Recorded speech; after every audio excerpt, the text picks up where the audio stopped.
For more on the controversy and other major sports news, we're joined by Mike Bako, sports editor for DailyNational.com. Mike, welcome back. Thank you very much. Always nice to have you. Well, LeBron James, a billionaire, certainly an athlete who really didn't have to wade into these waters. So tell us, why did he? Well, that's the question that everyone wants to know. It seemed like this had receded into the background, and now people were looking at NBA games actually being right around on the horizon. So everything that had gone on over the last week or so had not been forgotten, but was put in the rear view mirror.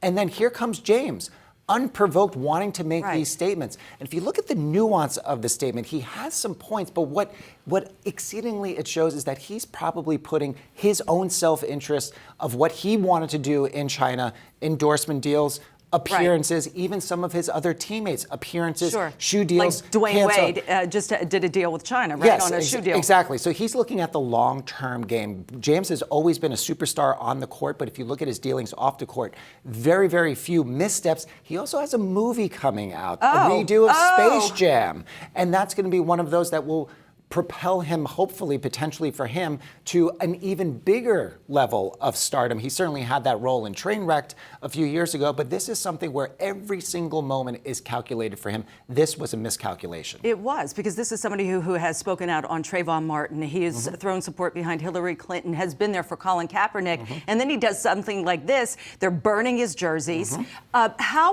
We know they're doing that in Hong Kong. What are they doing here about it? It doesn't seem like a lot of people are happy about it. It doesn't seem like a lot of people are happy, but people have short memories, excuse me, and they want to see what he's going to do on the court. Much like how the Daryl Morey tweets and everything that went on in China receded into the background, people want to see him on the court. If he performs on the court, this is going to be something that when he goes to specific cities, he's going to have to answer questions on this. But come November, come December, in the heart of the NBA season, this is going to be something that not too many people are paying attention to. Well, let's talk very quickly about the NBA. They're a league who prides themselves on being progressive.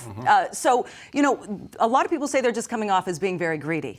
Indeed. I mean, when you look at the progressive notion of what they've been able to do here, you talk about what's going on in LA with the former owner of the Clippers, Donald Sterling, pushed to the side. A very progressive owner like Steve Ballmer coming in. The social issues like Trayvon Martin, certainly Steph Curry and the Golden State Warriors not wanting to go visit Donald Trump and being very articulate and forceful about it. So this is certainly a misstep for them as a league because it really shines a spotlight on what they're after. They're after those billions of potential fans in China, and that just rubs people the wrong way. And when you look below the surface, you see a lot of dollars and cents, and that's what the NBA is after. It's about the cha-ching. Giancarlo Stanton not in the Yankees lineup. Tell us more about that. No, so now the Yankees down 2-1 to the Houston Astros.